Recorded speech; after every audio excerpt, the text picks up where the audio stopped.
e anuncio o primeiro processo a ser julgado, que é o agravo de instrumento número 081711516/2021, São Luís.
O terceiro processo da pauta, ilustres pares, é um agravo de instrumento 081 62 51 41 2022, Matões.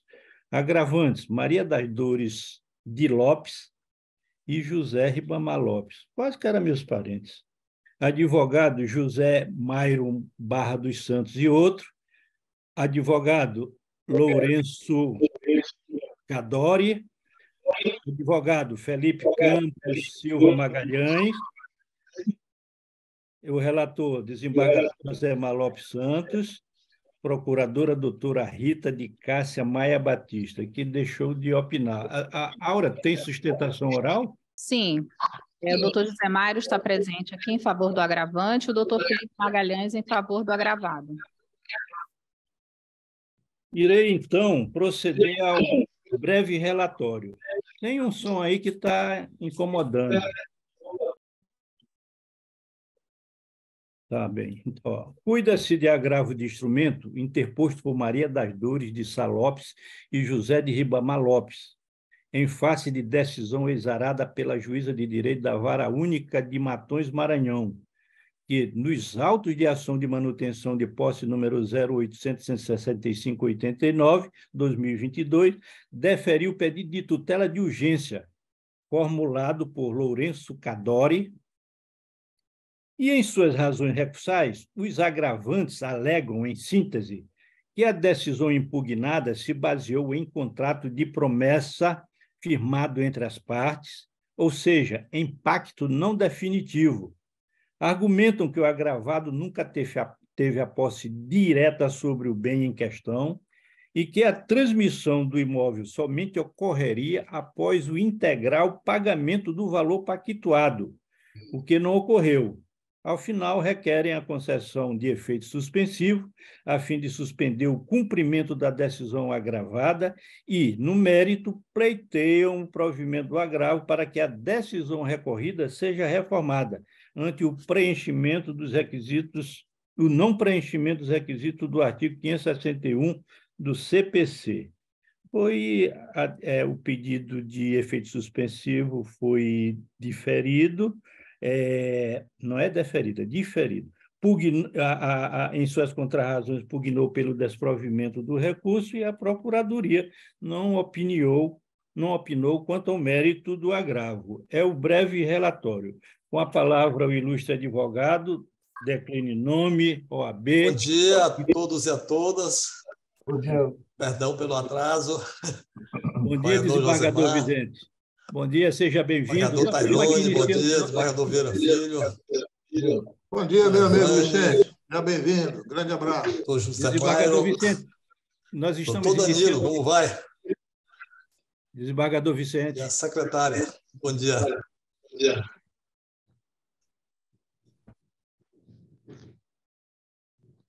Pronto.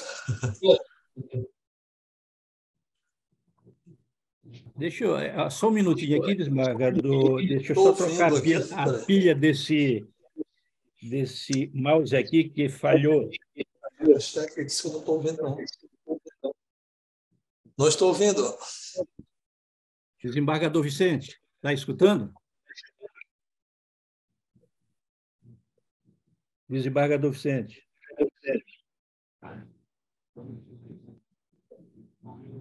Não está saindo som aqui. Pois é.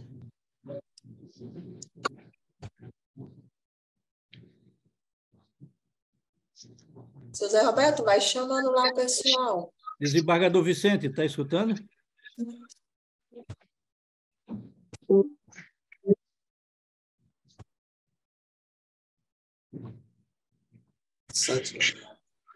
Acho que agora deu. Desembargador Vicente, está escutando agora? Estou. Primeiramente, muito obrigado pela sua presença, certo? E quero lhe dizer o seguinte, que nós estamos iniciando o julgamento de um recurso aqui, depois que for concluído o julgamento, aí nós iremos julgar o processo que Vossa Excelência foi convocado. Está ótimo. Certo? Eu aguardo, então. Então, eu irei anunciar Excelência, Pois não. Pode, posso... pode declinar nome, Tá, tudo bem. OAB e terá o prazo regimental para a sustentação. Certo. Excelência, bom dia a todos. Cumprimento Vossa Excelência, presidente dessa Câmara Civil. Meu nome é José Mário Barra dos Santos, sou advogado, OAB 1719, falo pela parte agravante, José Libamar Lopes e Maria das Dores, e falo de Caxias, Maranhão. Excelência, o objetivo desse recurso, e eu ainda exponho aos demais jogadores, é um agravo, como Vossa Excelência já relatou, trata-se um agravo de instrumento de origem de matões, onde se busca a cassação da decisão liminar proferida pelo juiz de base. Em resumo, o que se está a discutir é a posse indevida que está a alegar o agravado sobre o bem. Em síntese, as partes celebraram um contrato de compra e venda, e isso é incontestável, incontroverso. Porém, o que realmente restou estabelecido de ordem fática foi que a posse do imóvel somente se perfectibilizaria ao agravado após o cumprimento integral do pagamento. E isso está bem delimitado nos autos, que o agravado somente fez o pagamento após a contestação, após a interposição desse recurso de agravo e após a reconvenção. Ou seja, desde o início, o agravado tinha consciência de que deveria fazer esse pagamento aos agravantes para que pudesse cumprir o contrato e assim ter a posse. Na audiência de justificação, e é bom lembrar, as testemunhas do agravado em nada confirmaram a sua posse, reforçando esse fato de que, de fato, não há posse em favor do agravado, pelo que não deve ser mantido essa liminar.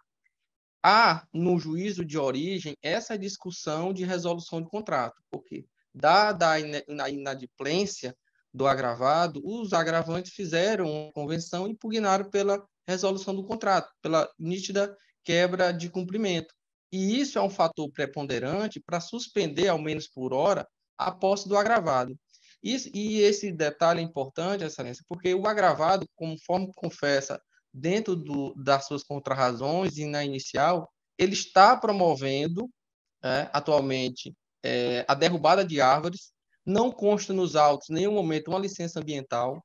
Esse é um dano irreversível, que acaso a decisão no juízo seja para resolver o contrato, o status do imóvel não vai ser devolvido. Então, o que alertei a juíza de base, doutora, suspenda a posse do agravado até então, quando Vossa Excelência decidir se vai dar provimento ou não ao argumento de resolução do contrato. É isso que se está buscando, que suspenda esses danos, principalmente ambiental, no imóvel. Se trata de 60 hectares. Há sinais de, inclusive, roubada de palmeira de babaçu, que é proibido por lei estadual. E isso é o que está demonstrando esse agravo, que suspenda a posse agravado até a resolução definitiva desse contrato, se vai dar provimento ao argumento de resolução ou não. Essa é a cautela que se busca, porque uma vez, o que se permanece hoje é o agravado na posse, ele conseguiu a posse após a liminar, e ele está fazendo uso, aplicando tratores, e, eventualmente, na procedência do pedido de resolução, não há como devolver esse imóvel como foi entregue após a liminar. Então, o resumo, sendo objetivo, é isso. Busca de Vossa Excelência o provimento do agravo para suspender a posse do agravado, até então a juíza de origem delibere sobre se será procedente ou não a reclamação de resolução do contrato. São essas razões que pugnam pelo provimento. Aura, tem advogado da parte adversa? Sim, Excelências. Doutor Felipe. Bom dia a todos. Bom dia, doutor. Identifique-se, nome e OAB, e terá o tempo regimental para a sua sustentação. Obrigado, Excelência. Bom dia a todos. Meu nome é Felipe Campos Silva Magalhães, OAB 24507A, suplementado, Maranhão. Peço inicialmente desculpa pela voz fanha, porque eu estou acometido de uma gripe que está fazendo muitas vítimas, mas seguindo o raciocínio aqui, não me prolongando muito. Cumprimento o desembargador Josemar, também os demais colegas, os colegas advogados, demais eventuários da Justiça. Inicialmente, cumpre destacar que todos os documentos do agravante se resumem do imóvel se resume ao registro do imóvel. Então, esse registro foi de 1989. A partir daí, não se tem notícia de atualização, de outros documentos, de regularização no INCRA, de regularização no STIGEF, no ITERMA, não tem nada disso, nenhum documento foi regularizado pelos agravantes. Com isso, o contrato de promessa de compra e venda entre as partes delimitava o pagamento em 30 dias após toda a documentação trazida pelos agravantes. Isso, o colega advogado, em sua brilhante sustentação oral, mais acometida desse pequeno detalhe, não trouxe. Que depois que se assinou o contrato de compra e venda, de promessa de compra e venda, em momento algum, o cliente teve a certeza, o meu cliente, o agravado, teve a certeza de que receberia o imóvel. Por quê? Porque está tudo atrasado. Estava tudo atrasado. Inclusive, o doutor José Mairo junta, acostado ao agravo, alguns documentos de atualização no cartório após o contrato de compra e venda. Então, após o cliente sinalizar que iria comprar, buscar regularização, foi que eles começaram a se movimentar. Ora, como é que o cliente vai ter a segurança de que vai receber esse imóvel, sendo que não tem a contrapartida da outra parte? Meu cliente, excelências, a gente juntou o georreferenciamento que ele fez, o laudo, o contrato, na verdade, com a engenheira florestal, coisa que o doutor, que eu respeito a sustentação oral, mas falou a inverdade aqui, porque tem-se o contrato com a engenheira florestal, tem-se a licença ambiental, então tudo isso está acostado nos autos. E o georreferenciamento, cabe lembrar, excelências, que ainda não existe a modalidade home office. O georreferenciamento só é feito in loco. Então, isso aí a gente comprova a posse. Ora, para o georreferenciamento, a gente tem a posse. Agora, para usufruir do imóvel, a gente não tem a posse. Então, foi isso que aconteceu no presente caso. No momento em que o meu cliente tinha que desembolsar para pagar ITBI, ele tinha a posse. No momento em que tinha que fazer o georreferenciamento, ele tinha a posse. No momento em que ele tinha que ter a engenheira florestal para tirar a licença, tinha a posse. Só a engenheira foi R$16 mil. Nós juntamos, após a posse, concretizada pela juíza, para demonstrar exatamente que a gente não tem, que o problema nunca foi o dinheiro, está comprovado o depósito, e o doutor José Mairo falou aqui, que está comprovado que foi depositado R$116 mil em um único boleto, não foi parcelado, não foi nada. Tem um boleto pago pelo meu cliente e está à disposição do juízo. Ora, a partir do momento em que a juíza nos deu a posse, nos garantiu a posse, em audiência, os agravantes descumpriram a ordem judicial. Isso também está acostado nos autos. Eles descumpriram a ordem da juíza. Nós tivemos que protocolar novamente um pedido pelo descumprimento. Foi o oficial de justiça e a Guarda Municipal e a Polícia Militar para dar o suporte para garantir os direitos do meu cliente, que conseguimos em audiência. E foi verificado isso pela doutora. Georreferenciamento só se faz in loco, só se faz se você tiver a posse. Não adianta, não tem como você fazer georreferenciamento em um computador trancado no escritório. Georreferenciamento tem que ser in loco.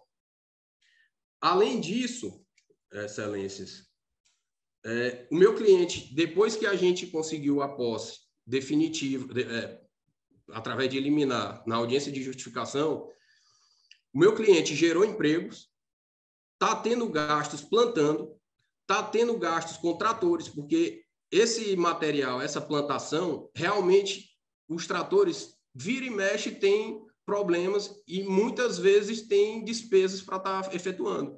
Então, ele está pagando salário, ele já pagou ITBI, ele já pagou georreferenciamento. A licença ambiental estava prestes a perder o prazo de validade, então a gente teria que tirar outra licença. A situação de estar desmatando ou não, a juíza também, na decisão dela, indeferiu o pedido do doutor, porque não caberia a ela essa fiscalização. pedir demais para o judiciário estar fiscalizando se está roubando carnaúba, se está tirando carnaúba, se está derrubando carnaúba. Não compete ao judiciário, compete aos órgãos competentes. Por isso dá licença, por isso a necessidade de a gente ter a licença. Então, excelências, caso haja, o que eu quero pensar por amor ao debate, mas uma reforma da decisão da juíza que verificou tudo isso que eu estou narrando, quem é que vai pagar os salários que meu cliente pagou? Quem é que vai pagar pela plantação, pelos desgastes financeiros que ele teve com a plantação, com as despesas com os tratores? A gente juntou até a conversa da mulher dele, da companheira dele, com a moça do cartório, em que a gente ficava lutando e batalhando, pagando do nosso bolso, do bolso do cliente, para que fosse feita a regularização do documento. Então, depois de 2 anos que foi possível a gente ter a posse, 2 anos não, 1 ano e pouco do que foi possível a gente ter a posse, foi que o cliente se sentiu confortável para estar passando o valor. E em momento nenhum ele deu causa a isso. Muito pelo contrário, ele continuou se dispendiando de gastar dinheiro, tempo e paciência, porque ele ficava o tempo todinho em comunicação com até a filha mesmo dos agravantes e não recebia nada em troca. O que ele recebeu foi, no momento em que estava com a documentação toda pronta, eles disseram que o hectare não era mais como acordado, o hectare tinha valorizado e o gasto dele todinho, para eles, não interessava. Então, o doutor está querendo reverter o quadro, reformar a decisão, e também não fala na situação do que o meu cliente gastou, do que vai se gastar, fala-se só que o contrato era uma promessa de compra e venda, que tinha a cláusula irretratável e irrevogável, mas que nesse momento aqui, para ele, não interessa, porque meu cliente gastou tudo isso aí, com perdão da palavra, por ser besta, porque é isso que está aparecendo com o presente agravo. Então, excelências, sem me alongar muito, eu peço que a gente requer que não haja o provimento, que seja julgado pelo improvimento, por tudo isso que eu narrei, pelo georreferenciamento, pelo meu cliente ter pago o ITBI, por estar comprovado aí com a engenheira florestal, com a licença. Então, tudo isso ele está fazendo em conformidade com o que determina a legislação pátria. Então, é isso. Obrigado, doutor.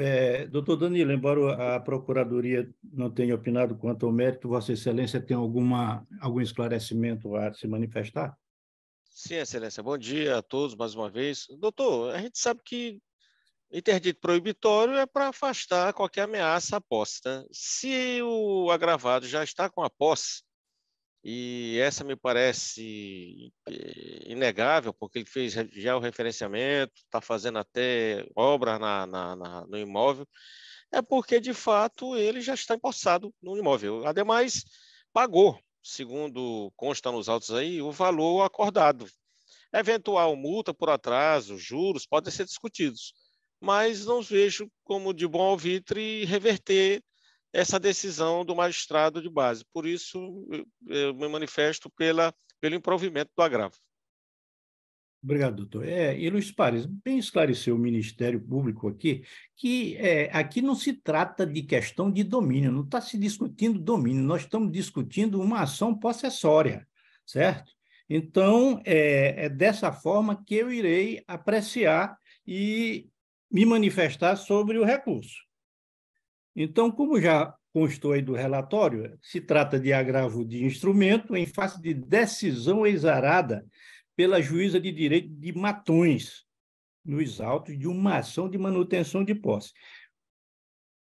Observem o resumo da decisão da magistrada. Ela apontou o seguinte, abre aspas, desse modo, observa-se que os requisitos do artigo 561 do CPC estão devidamente demonstrados, motivo pelo qual defiro o pedido de manutenção de posse, determinando que os requeridos se abstenham de promover qualquer ato que impossibilite o requerente a exercer os direitos inerentes à posse. E, no caso aqui, o pleito recursal consiste na alegação dos agravantes que a decisão impugnada se baseou em contrato de promessa firmado entre as partes. Argumentam que o agravado nunca teve a posse direta sobre o bem em questão e, ao final, requerem a concessão de efeito suspensivo e pleiteiam o provimento do agravo para que a decisão recorrida seja reformada. Essa situação aqui é bastante singela, porque, na realidade, se trata de uma ação processória, e observo que os agravantes não lograram demonstrar o descumprimento dos requisitos autorizadores da tutela em questão. Observo também que restaram devidamente preenchidos os requisitos para a concessão da medida de manutenção de posse. Inclusive, desembargador Tairone e desembargador Vieira, eu ressalto que o comando judicial impugnado fora proferido após realização de audiência de justificação em respeito ao contraditório.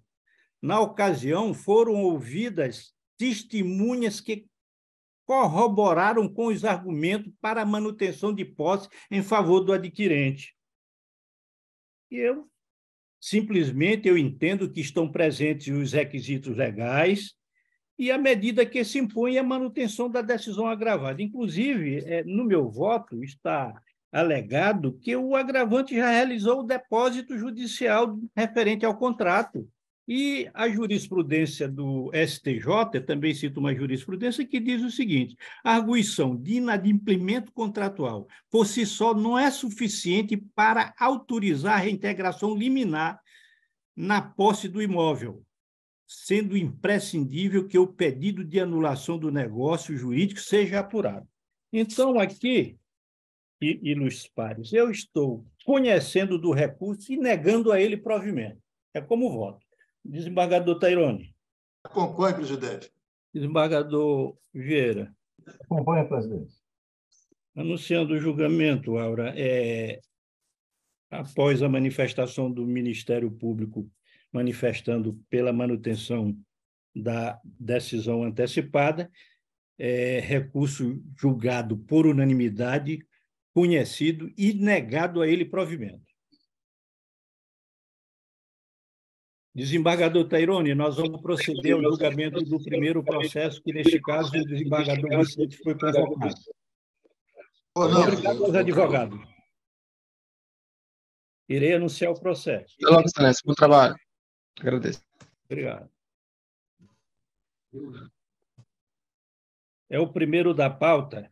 E se trata de um agravo de instrumento de número 080, 86, 53, 36, 2022, São Luís. Agravante, município de São Luís. Procurador é a Procuradoria do município de São Luís. Agravados, Francisca Pereira da Silva e outros. Advogados, Antônio Carlos Araújo Ferreira e outra. O relator é o desembargador Tairone José Silva, o procurador doutor Danilo José de Castro Ferreira, pelo conhecimento e provimento parcial do recurso. Com a palavra o eminente relator. Presidente, mais uma vez, bom dia a todos. Um abraço à doutora Égua, que eu estou vendo aqui agora. Bom dia. Bom dia. A hora que eu não tinha visto ainda, bom dia. Eu vou ler rapidamente aqui o relatório, presidente, já que tem tentação.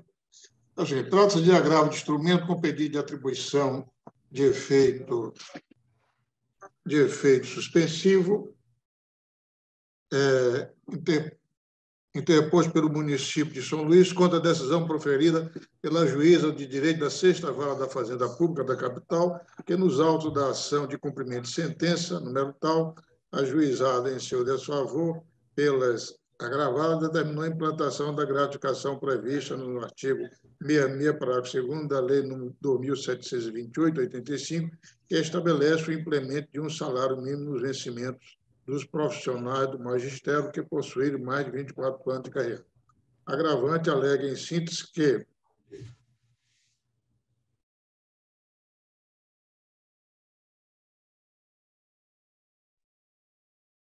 Perdão. A agravante alega em síntese que a patente a ilegitimidade do município, pois o atendimento à decisão compete exclusivamente ao IPAM. Há-lhe dispendência com o processo número tal. C. Não merece prosperar a multa combinada na decisão recorrida, sendo desproporcional à sua incidência, seja diante da incompetência do município para dar cumprimento ao judicial, seja de sua desproporcionalidade pela ausência e fixação de um montante máximo de acumulação, para que não se configure enriquecimento indevido da outra parte. Após fazer outras ponderações sobre o direito que entende aplicável ao caso, requer que seja atribuído efeito suspensivo à decisão recorrida. No mérito, requer o conhecimento e provimento do recurso para que seja reformado em todo.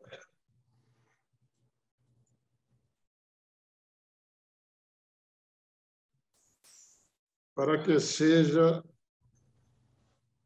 reformado em toto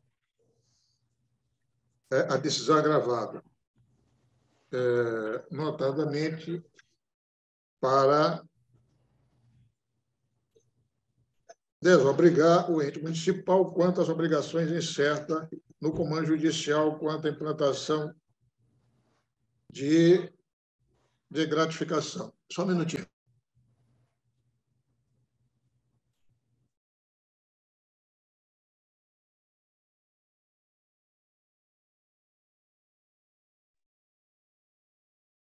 Para que seja reformada em toda a decisão, agravada notadamente para desobrigar o ente municipal quanto às obrigações incertas no comando judicial quanto à implantação de gratificação aos servidores inativos aposentados, bem como para excluir as multas diárias fixadas ao ente municipal ou, se assim não entender, revisá-los para reduzir e conceder novo prazo. Os agravados apresentados contra a razão, nas quais apresentam como única fundamentação a alegação de que houve a perda do objeto, pois a obrigação de implantar o salário mínimo nos contra-cheques do exequente foi cumprida. Em deferir o pedido de tutela antecipada, a Procuradoria-Geral de Justiça, em manifestação do doutor Danilo José Castro Ferreira, opinou pelo conhecimento e provimento parcial do H para que seja reconhecida a presença de litispendência com processo número tal, extinguindo-se o cumprimento de sentença de base sem resolução do mérito nos termos do artigo 485, inciso 5 do Código de Processo Civil. É o relatório, presidente. Obrigado, desembargador. A advogada que vai fazer a sustentação oral decline nome, OAB, e terá o prazo regimental para a sustentação. Excelência, advogado desse processo não compareceu. Não compareceu. Então, vamos prosseguir com o julgamento. Desembargador Tairone, eu observei que Vossa Excelência mencionou a ilegitimidade aí do município. Essa preliminar já foi apreciada?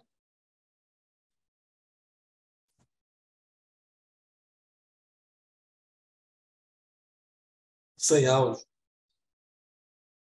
Sem áudio, desembargador. Pois não, obrigado. O que nós precisamos ver logo aqui, presidente, inclusive, que me parece que encerra a questão, é que está presente efetivamente a litispendência, entendeu? Já existe realmente um processo anterior com relação que trata da matéria, entendeu? De igual forma, entendeu? E, portanto, esse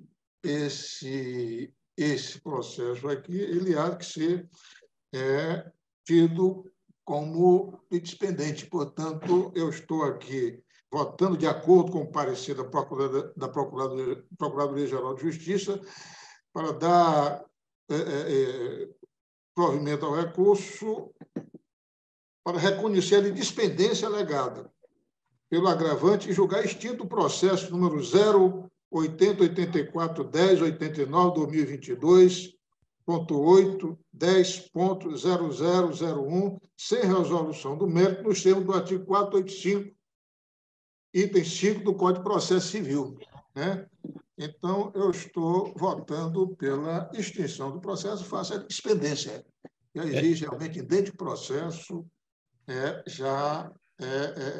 definindo a questão. Desembargador, de acordo com o parecer ministerial. De acordo com o parecer do Ministério Público. Me faça o seguinte, anuncia, porque eu estou acompanhando o desembargador Vieira. Não, é desembargador Vicente que está substituindo o desembargador Vieira. Com a palavra... Pois não, senhor presidente. Eu quero renovar meu bom dia a todos e a todas. A minha dúvida aí, desembargador Josemar, desembargador Tairone, é se na segunda instância podemos extinguir o processo ou haver aí, no caso, litispendência e não ocorrer aí uma supressão de instância. Esse conhecimento e exame não caberia ao primeiro grau dessa litispendência? Eu estou nessa dúvida aí. Com a palavra, o eminente relator. Eu não sei se... Não tem áudio, desembargador Tairone. Eu acredito que não há óbice, desembargador, porque o processo está aqui já em via de segunda instância, né? E nós temos que dar essa decisão, até porque já passou pelo juiz de base, né? Entendeu? Então, eu acho que não há óbice em que se declare essa litispendência. Porque, embora esteja em segunda instância, mas se trata de um recurso contra uma decisão, né? Quer dizer, ele não foi julgado definitivamente no primeiro grau, não foi. Se tratasse, por exemplo, de uma apelação, é evidente que aqui na segunda instância poderíamos reconhecer a litispendência e extinguir o processo. Mas é uma questão, eu estou afastado do civil há muito tempo, mas... Desembargador Tairone, essa questão não foi discutida no primeiro grau?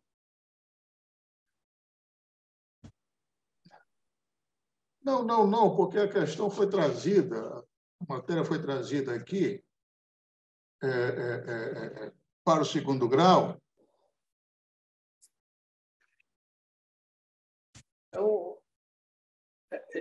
Essa arguição parece que partiu do Ministério Público, não foi, doutor Danilo? Vossa Excelência teria algo a...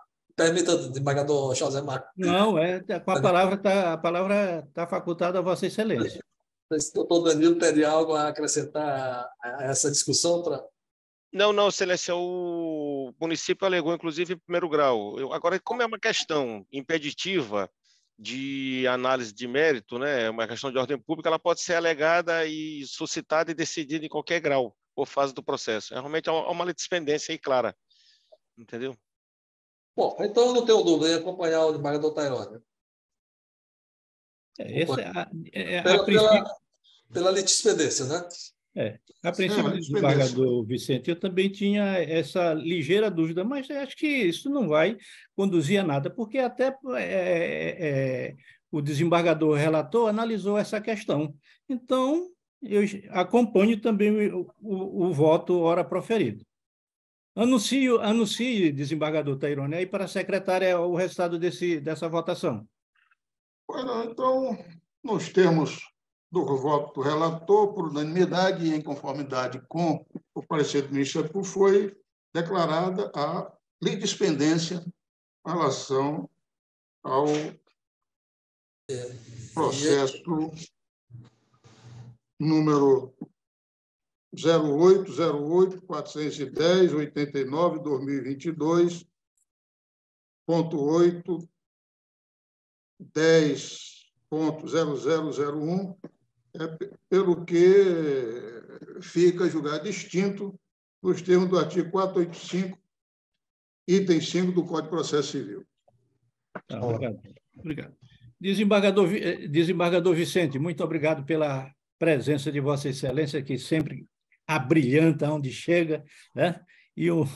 Muito obrigado e um bom dia. Estou à disposição de Vossa Excelência, é um prazer enorme participar. Com sua permissão, me retiro. Um abraço, amigo Vicente. Abraço a todos. Então, ilustres pares, prosseguindo, vamos partir, irei anunciar o último processo desta sessão. É um processo que merece um pouco de atenção da nossa parte, e eu irei anunciá-lo. Apelação cível número 081-3636-51, 2017, São Luís. Primeiro apelante, Estado do Maranhão. Procurador, Procuradoria-Geral do Estado. Segundo apelante, Potencial, Segurança e Vigilância Eirlich. Advogados, Vinícius César Santos de Moraes e outro. Primeiro apelado, Potencial, Segurança e Vigilância Eirlich. Até a língua não dá para pronunciar direito. Advogado, Vinícius César Santos de Moraes e outro. Segundo apelado, Estado do Maranhão, procurador, Procuradoria-Geral do Estado. O relator, desembargador Josemar Lopes Santos, a procuradora, doutora Fátima Tereza de Viveiros Vieira, que deixou de se manifestar. Nós temos sustentação oral, Áurea? O advogado não compareceu, Excelência. Então, vamos prosseguir com o julgamento. Desembargador Vieira.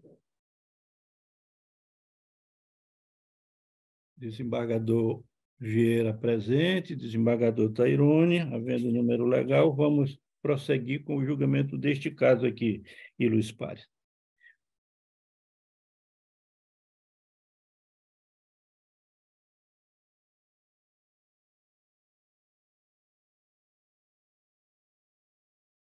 Aqui, no caso, desembargador Tairone, foi celebrado entre as partes o contrato administrativo número 049/2011, SSP, em 1/10/2011,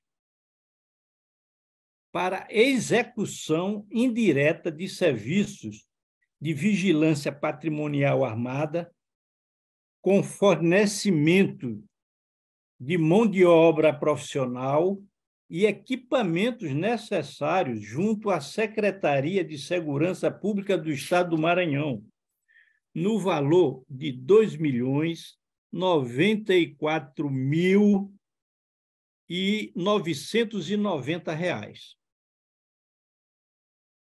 Consta dos autos que as partes celebraram 5 aditivos, prorrogando o contrato até a data de 2/10/2017.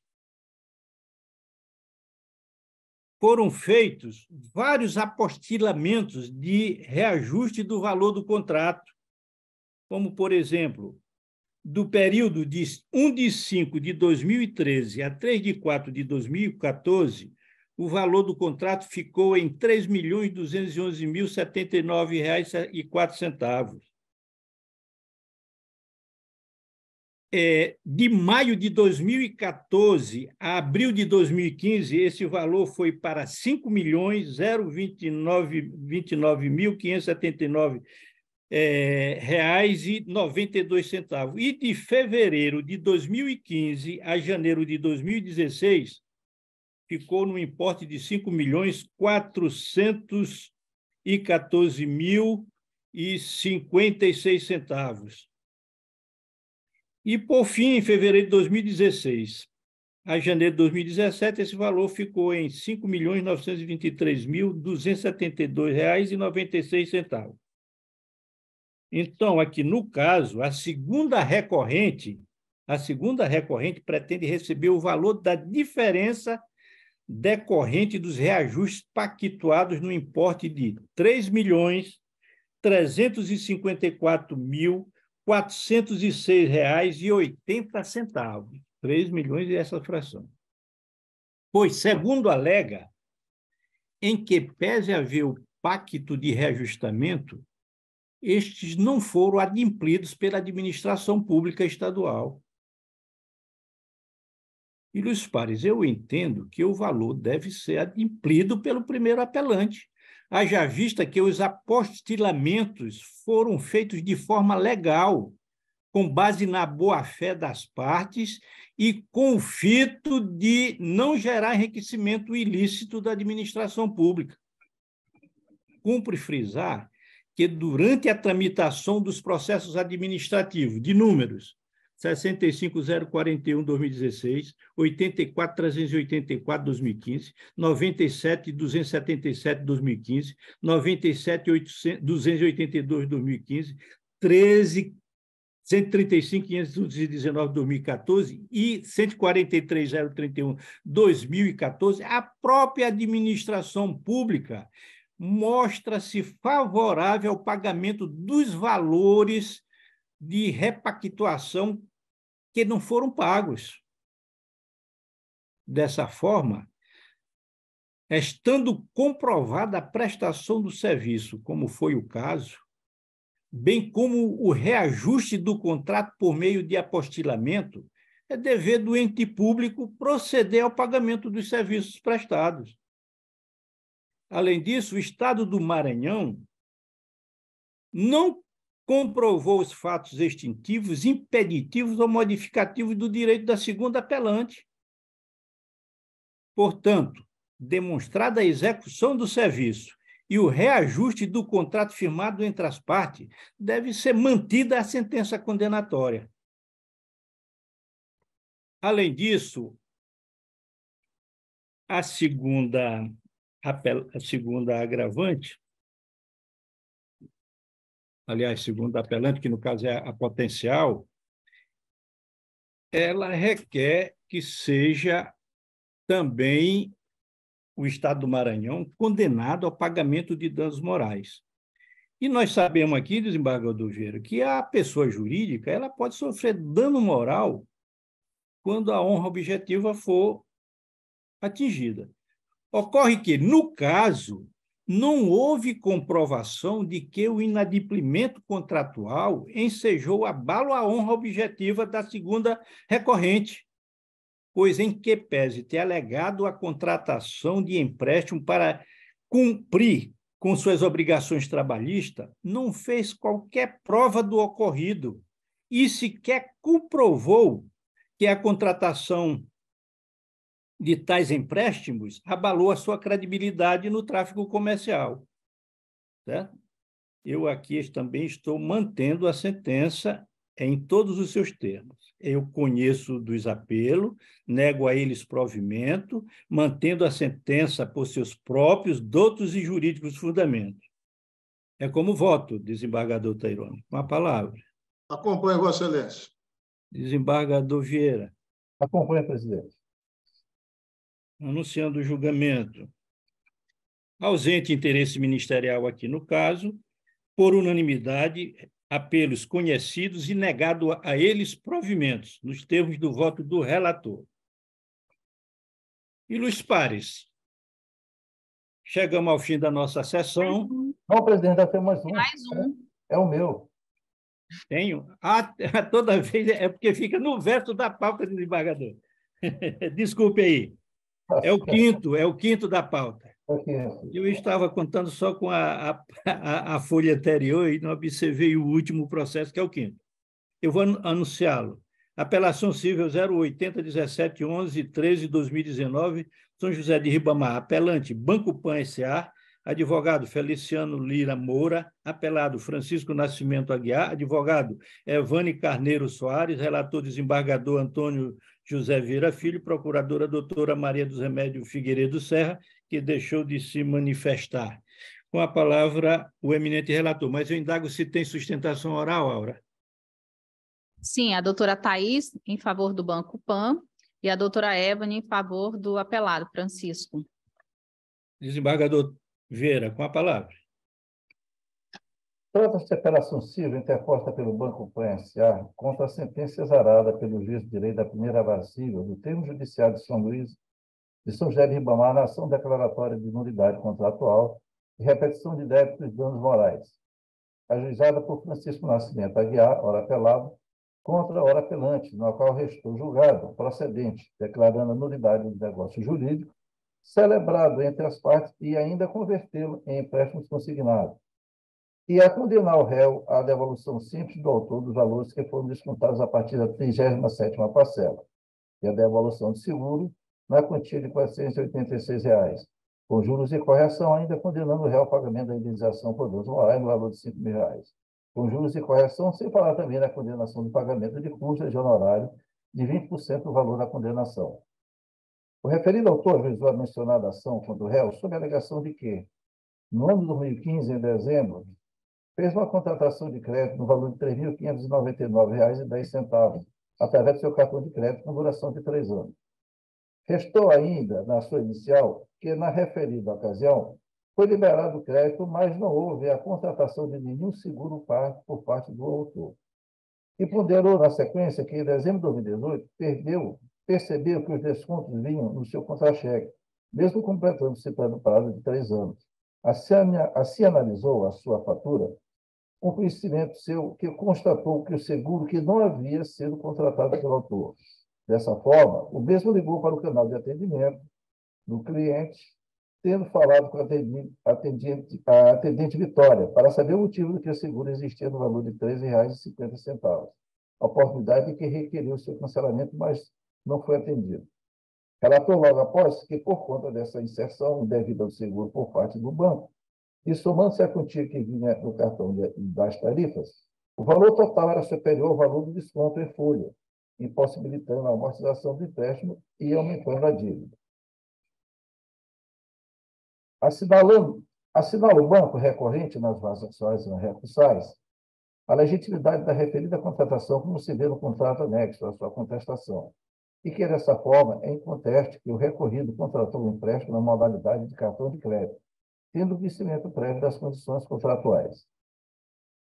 À luz desse norte, que o pedido somente afetou 2 pagamentos complementares, 130 e 140, e afirma com relação à alegação de cobrança ilegal do seguro do cartão no montante de R$ 13,50, e o respectivo pedido não merece prosperar, tendo em vista que tal serviço fora previamente contratado pelo autor, inexistindo qualquer irregularidade.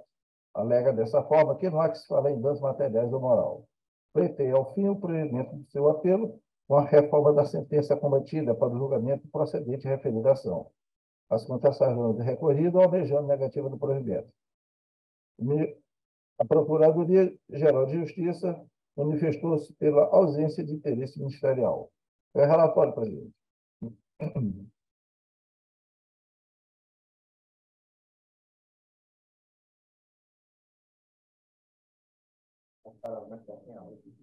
Presidente, o senhor está sem áudio.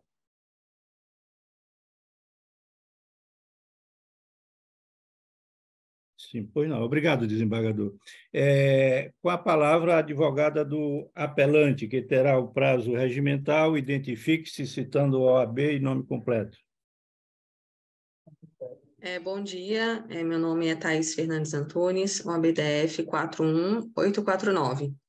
Então, nesse caso, conforme explanado em sede de defesa, a parte apelada possui com o Banco Pan um contrato de cartão de crédito consignado. Inicialmente, esclareço que o endereço indicado na contratação e para o qual foi enviado o cartão é o mesmo indicado pela parte autora em seu exordial. Entendemos que não há razões para ser sustentada a alegação de que o banco apelante cultuou maliciosamente da parte reclamante que a mesma estava contratando um empréstimo consignado e não um cartão de crédito consignado, porquanto essa informação consta em letras garrafais e foi assinado pela parte recorrida o termo de adesão ao regulamento para utilização de cartão de crédito consignado PAN. Então, logo tendo a parte apelada aderido espontaneamente ao contrato de empréstimo consignado, no caso, por meio do saque via cartão de crédito, não há que se falar em ilegalidade da aludida contratação junto ao Banco Pan. Inclusive, no termo de adesão ao contrato de cartão de crédito, mais especificamente em sua cláusula 3ª, a parte autora declarou expressa ciência acerca do produto, bem como da necessidade de pagamento das faturas, já que o valor descontado é sempre o mínimo. Então, a parte recorrida também teve acesso a todas as informações da operação, inclusive a questão do seguro, não havendo que se falar em descumprimento do dever de informação. Então, nesse caso, entendemos que o Banco Pan agiu em exercício regular do direito. Com relação à sentença que determinou a conversão do contrato de cartão de crédito consignado em empréstimo consignado, o banco vem aqui também alegar que tal obrigação de fazer é de impossível cumprimento ao banco, Primeiramente porque, quando da assinatura do contrato de cartão de crédito, foi enviado um comando ao órgão pagador da parte apelada, o qual averbou a reserva de margem para cartão de crédito e não para empréstimo consignado. Então, o Banco Pan ele não tem como, via sistema, converter a reserva de margem de cartão de crédito consignado para a reserva de empréstimo consignado. Então, no contrato de empréstimo consignado, o banco tem assegurado o recebimento da totalidade do valor financiado, enquanto no contrato de cartão de crédito consignado, a garantia só existe através do desconto mínimo do valor do total do crédito concedido. Então, valor este limitado ao percentual de 5% da margem consignável. Então, justamente por essa razão, torna-se impossível, via sistema, a conversão do cartão de crédito consignado para a modalidade empréstimo consignado, uma vez que a reserva de margem para cartão de crédito já foi averbada pelo INSS. Ressalto também que em nenhum momento houve qualquer dano à parte apelada, seja ele de ordem moral ou material, que foi tão somente a continuidade de um serviço contratado. Então, o motivo pelo qual deve ser excluída a possibilidade de responsabilização civil. Então, a teor do exposto, requer que o recurso seja conhecido e provido para julgar improcedentes os pedidos autorais reformando a sentença. Obrigada.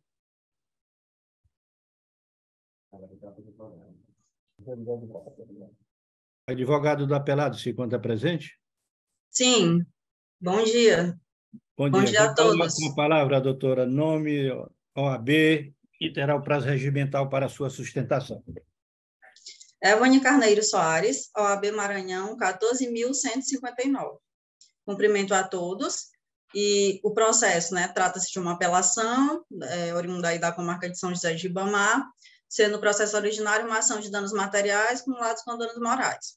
Em um breve relatório sobre o caso, trata-se de um empréstimo que foi realizado por um aposentado idoso, e no momento que esse empréstimo foi ofertado a ele, foi informado que ele pagaria esse empréstimo ao longo dos 3 anos por meio de desconto em folha. No caso, ele assinou a autorização para o desconto em folha e acreditou naquilo que estava sendo falado no momento, porque não foi entregue uma via desse contrato para esse cliente. O que aconteceu? Eles ofertaram, leram, preencheram pelo sistema e só deram para ele assinar. Ele, vulnerável tecnicamente, acreditou que se tratava de um contrato de empréstimo consignado, tanto que pagou sem fazer qualquer oposição durante esse período dos 3 anos, que foi o que foi ofertado para ele. Só que quando chegou no fim desses 3 anos e ele continuou sendo cobrado, ele achou estranho. E aí, como ele não entendia as faturas dos empréstimos que chegavam para ele, ele pediu para o conhecido ler a fatura, e aí esse conhecido identificou um seguro, que ele identificou que ele não contratou esse seguro.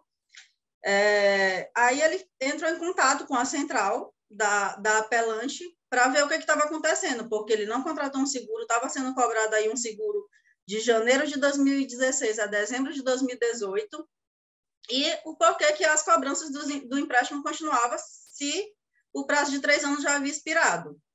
Ocasião em que lhe foi informado que cessariam as cobranças do seguro, mas não lhe devolveriam o valor que foi pago, mas que as cobranças do empréstimo continuariam aí por um período ainda de 120 meses, que daria um total só de juros esse empréstimo de R$ 16.189,37. Isso se quando chegasse no fim desses 120 meses, realmente cessasse. Porque o que acontecia? Ficou constatado, pelo juízo de base, diante da documentação juntada, que o empréstimo era pago mês a mês, o valor era pago mês a mês, mas a dívida permanecia a mesma. Só aumentava, nunca diminuía. Então, era um valor que ia ser aí impagável. Ele vai pagar, iria pagar esse valor pelo resto da vida e não quitaria o débito com a apelante. Inclusive, foi anexado no processo o protocolo dessa ligação, com essas informações, e se pediu que essa gravação fosse anexada no processo pela apelante, e ela não anexou. Protocolos de número 1077-1465.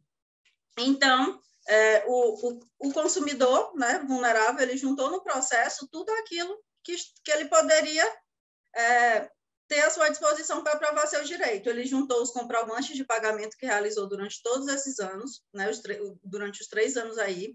Ele juntou as faturas que ele recebia, que mostra, as faturas são bem claras, não há nenhum tipo de movimentação de compra nessas faturas, nem nas faturas que ele juntou, nem nas faturas que a apelante juntou, tá? Era uma fatura que ele achava que ele recebia com as informações do empréstimo que ele fez.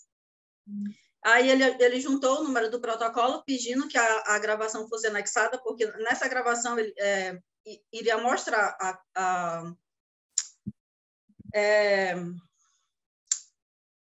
oh, meu Deus, fugiu aquela palavra. Ia mostrar que ele não contratou o empréstimo, que ele estava, né, questionando isso na ligação, bem como a questão dos 120 meses que a apelante falou que ainda teria aí para ele pagar de empréstimo.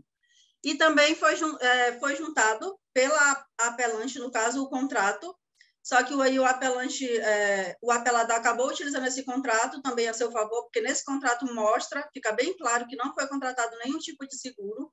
Inclusive, na contestação da apelante, ela chega a dizer lá que no contrato tem uma parte que está falando autorizo a contratação de seguro, mas, na verdade, autorizo o desconto em folha, né? Então, tentando levar aí o juízo de base a erro. E, com base em todas dessas informações, o juízo de base viu, né, a boa-fé presente aí pelo apelado, né, pelo consumidor, e determinou em sentença a quitação do empréstimo. Então, quando a apelante fala, não tem como mandar para o INSS para converter esse cartão de crédito consignado em empréstimo consignado, porque se tratam de procedimentos diferentes. Na verdade, ela vai pedir a exclusão, porque a sentença determinou foi a quitação, né? A quitação do empréstimo.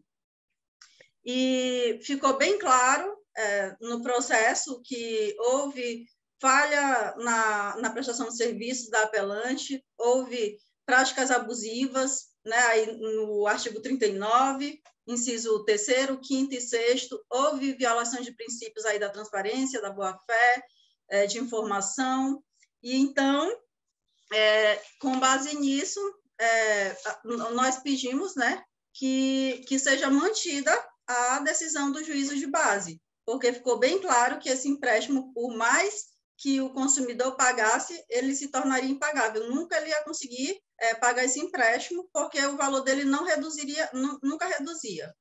Além disso, também pede a manutenção, né, do benefício da justiça gratuita, que foi concedida pelo juízo de base.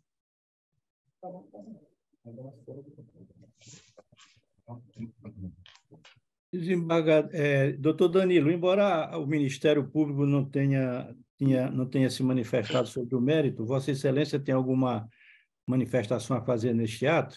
Sim, Excelência, eu agradeço a oportunidade. Eu estou impressionado com a abusividade desse contrato do banco. O cidadão pagou um valor, depois ia ter que pagar mais 10 anos. Quer dizer, somente isso já elimina qualquer possibilidade de se prover esse apelo do banco. Com a devida vênia, a doutora advogada aí, é preciso eu lamento que a minha colega tenha dito que não tem interesse ministerial, porque é claro que tem. A gente tem que ficar atento a essas vendas casadas que são feitas em contratos que todo mundo sabe que são contratos de adesão. Nós não temos como opinar sobre o contrato que você adere e, de repente, é surpreendido com taxas e com juros, com seguros que, às vezes, você nem tem interesse. Então, o Ministério Público se manifesta, Excelência, pelo improvimento do apelo.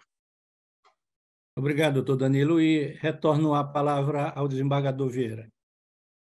Interessante assinalar que a instituição bancária possui o dever de informar o consumidor, de maneira clara, os exatos termos do contrato celebrado, e configura manifesta indução a erro quando o contratante adquire empréstimo consignado de modalidade de cartão de crédito. Agora aqui eu estou reconhecendo que houve empréstimo consignado na modalidade de cartão de crédito, acreditando estar contraindo empréstimo com taxa de juros vantajosa. Eu cito aqui o RDR do nosso Tribunal 53983, e passa a seguinte narrativa. Dessa forma, adentrando na análise de cada caso concreto, vê-se que o autor assinala na sua inicial que realmente contratou o cartão de crédito consignado, mas que acreditava que o mesmo iria ter fim com prazo de 3 anos, e ainda que ilegal o seguro cobrado no seu cartão de crédito, na medida em que não realizou a respectiva contratação. Aqui eu também estou reconhecendo que não houve este tão falado seguro.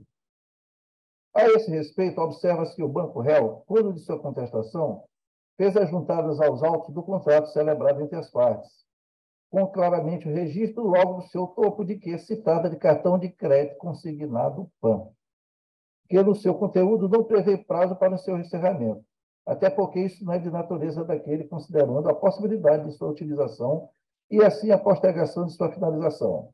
Dessa forma, vê-se que nenhuma ilegalidade há contra a contratação. E aqui eu cito a primeira tese de R10, que diz o seguinte: que a instituição financeira ré contra o fato preditivo modificativo do direito ao consumidor, do de provar que houve contratação de empréstimo consignado mediante a juntada de contrato, o que não aconteceu.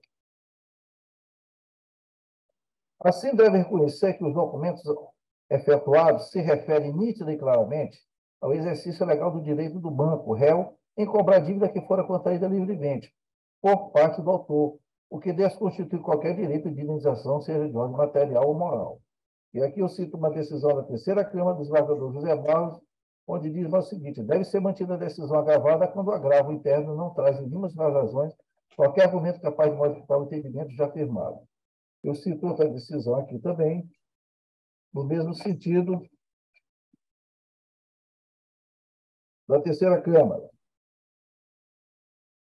E agora, adentrando na parte do seguro, eu entendo que, contudo, o entendimento acima só diz respeito ao cartão de crédito, isto é, tudo aquilo que nós falamos é em relação ao cartão de crédito e não ao empréstimo consignado.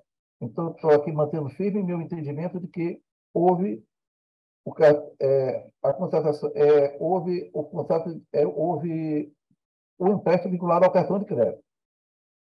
Só diz respeito ao cartão de crédito consignado, porque, notoriamente, o respectivo contrato nada diz a respeito de contratação de seguro.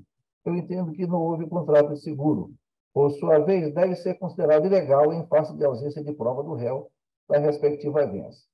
Aqui eu cito a apelação civil: cobrança de seguro sem contratação bancária, ausência de comprovação de expresso consentimento do consumidor com a contratação do serviço, restituição em dobro do dano moral, majoração, correção de sentença contra o juiz de mora e correção monetária em matéria de ordem pública. Essa é a decisão do desembargador Jorge Rachid, em 2022. Diante do exposto, conheço do apelo, dou-lhe provimento parcial para reformar tal sentença combatida, reconhecer a validade do contrato de cartão de crédito consignado, manter a condenação do réu pela cobrança indevida de seguro com seus conceptários legais, quais sejam a restituição contida na sentença, os respectivos danos morais, com juros e correção monetária. Isso sempre lado o pagamento das custas de honorário de 20% do valor da condenação. É como voto, presidente. A palavra o desembargador Taironi. Só um detalhe que eu terminei deixando de ouvir o final aí com relação ao seguro, desembargador Vieira. Não houve seguro, contrato de seguro não houve. Certo. Então, com relação a esse aspecto, Vossa Excelência está mantendo a decisão de base, é isso? Sim, mantendo a decisão de base. Mas os valores estão sendo devolvidos? Tem algum dano moral? Porque realmente eu não terminei. Todos estão sendo devolvidos. Com os danos morais de R$ 5.000. De? R$ 5.000. Tá certo. Eu acompanho o relator, até porque, pelo que eu verifiquei aqui, o contrato não é daqueles que estabelece as duas versões, entendeu? Porque tem uns contratos aí que estabelecem numa verso uma versão de empréstimo e no verso a versão de cartão de crédito. E no caso presente aí parece que o contrato só fala mesmo em cartão de crédito. Apenas cartão de crédito.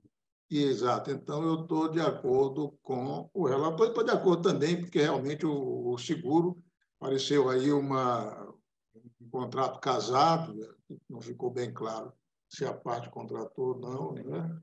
E, pelo que está sendo colocado aí, parece que não. Então, eu estou de acordo, acompanho o relator, presidente. Obrigado, desembargador Taironi. Eu indago do desembargador Vieira o seguinte: eu observei que o juiz de base determinou a quitação desse contrato. E eu indago a Vossa Excelência se o juiz de base também reconheceu esses danos, ora reconhecido por Vossa Excelência, desembargador Vieira. Reconheceu, presidente. Reconheceu? Reconheceu. Porque o parecer ministerial adequado agora em banca, ele está de acordo com a decisão do juiz de base. Né? Já que ele reconheceu esses danos morais e está de acordo com a sentença do juiz de base, eu também acompanho o voto de Vossa Excelência. Anunciando o julgamento, Aura, de acordo com o parecer ministerial adequado em banca, por unanimidade, apelo conhecido e o que mais, desembargador Vieira? Parcialmente provido, presidente. Parcialmente provido. Então, agora, na realidade, chegamos ao final da sessão, não é, desembargador Vieira? Agora sim, agora sim. Eu desejo um bom dia a todos, declaro encerrada a sessão.